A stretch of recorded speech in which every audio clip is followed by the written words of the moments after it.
Voilà. Bonjour. Alors de quoi on va parler ce matin avec les auditeurs d'Europe 1? Je me demande si l'État ne prend pas les salariés du privé pour des imbéciles. Oh là là.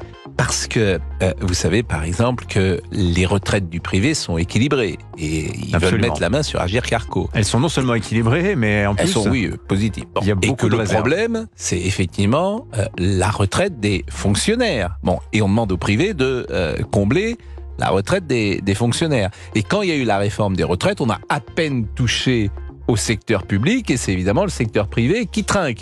Et là, qu'est-ce que j'apprends aujourd'hui? Et Christophe Bordet en a parlé à 7h30. La SNCF vient de se faire un petit accord aux petits oignons.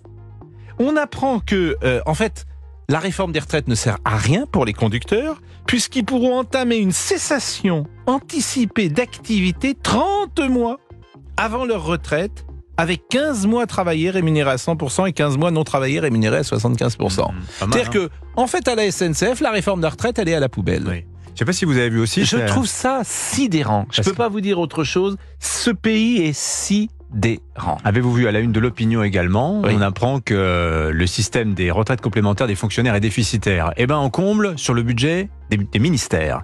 C'est le ministère, donc l'argent public, qui comble le système des retraites complémentaires des fonctionnaires. C'est pas mal, C'est-à-dire ça, que non plus. vous, votre retraite, elle est calculée sur les 25 dernières années, les fonctionnaires, c'est sur les 6 derniers mois. Alors, on va me dire, oui, mais les salaires sont pas les mêmes. Mais chacun peut être fonctionnaire, chacun peut être dans le privé. Et après, c'est un choix.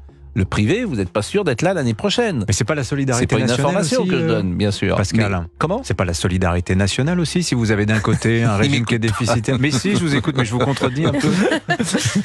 Oui, on mais est c'est d'accord, à, c'est c'est pas à grave. partir de 11h qu'il faudra le contredire. Non, mais je trouve ça sidérant pour tout vous dire. Alors, on pourra parler en revanche, et ça sera une autre activité un peu plus peut-être légère, puisque Céline Dion pose en couverture de Vogue France. Ah oui. C'est son grand retour médiatique avec un long entretien. Le grand retour de Céline Dion. Donc ça nous fait évidemment plaisir. Bon, voilà, c'est de 11h à 13h Bon. avec vous, Pascal Pro. On retrouve aussi qu'est-ce qu'il y a, vous vouliez dire encore quelque chose? Ah, pas du tout, Non, non. tout va bien. Pas du tout. Vous avez en pleine forme, ça fait plaisir. Oui, parce que j'ai l'impression qu'on parlait pas de la même chose.